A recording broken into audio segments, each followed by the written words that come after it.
آگے بڑھیں گے، آپ کو بتا دیں کہ امریکی صدر کی تقریب علف برداری میں دنیا کی 3 امیر ترین شخصیات جیف بیزوس، مارک زکربرگ اور ایلن مسک ایک ساتھ بیٹھے نظر آئیں گے۔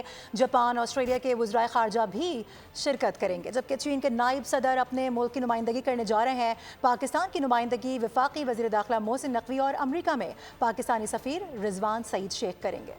جو بائیڈن کا الوداع، نو منتخب امریکی صدر ٹرمپ آج حلف اٹھائیں گے۔ نو منتخب امریکی صدر ڈونلڈ ٹرمپ کی حلف برداری سے قبل تقریبات کا آغاز ہو گیا۔ وہ اہلیہ کے ہمراہ واشنگٹن پہنچے تھے۔ تقریب حلف برداری کے بعد ڈونلڈ ٹرمپ کی وائٹ ہاؤس میں بطور 47ویں امریکی صدر دوبارہ واپسی ہوگی۔ تقریب میں Joe Biden, Bill Clinton, George W Bush اور باراک اوباما شریک ہوں گے۔ تقریب میں دنیا کے 3 امیر ترین افراد جیف بیزوس، مارک زکربرگ اور ایلن مسک بھی شرکت کریں گے۔ وفاقی وزیر داخلہ محسن نقوی بھی تقریب میں شرکت کے لیے واشنگٹن پہنچ گئے۔ جاپان، آسٹریلیا، چین سمیت دیگر ممالک کے صدور، وزراء اعظم اور وزراء خارجہ بھی تقریب میں مدعو ہیں۔ حلف اٹھانے کے بعد ٹرمپ آج رات خطاب کریں گے اور اپنے اہداف کا اعلان کریں گے۔ ان کی انتظامیہ نے پہلے دن ہی غیر قانونی تارکین وطن کے خلاف بڑے آپریشن کی تیاریاں کی ہیں۔ ٹرمپ نے نومبر 2024 کے الیکشن میں ڈیموکریٹ امیدوار اور نائب صدر کیملا ہیرس کو شکست دی تھی۔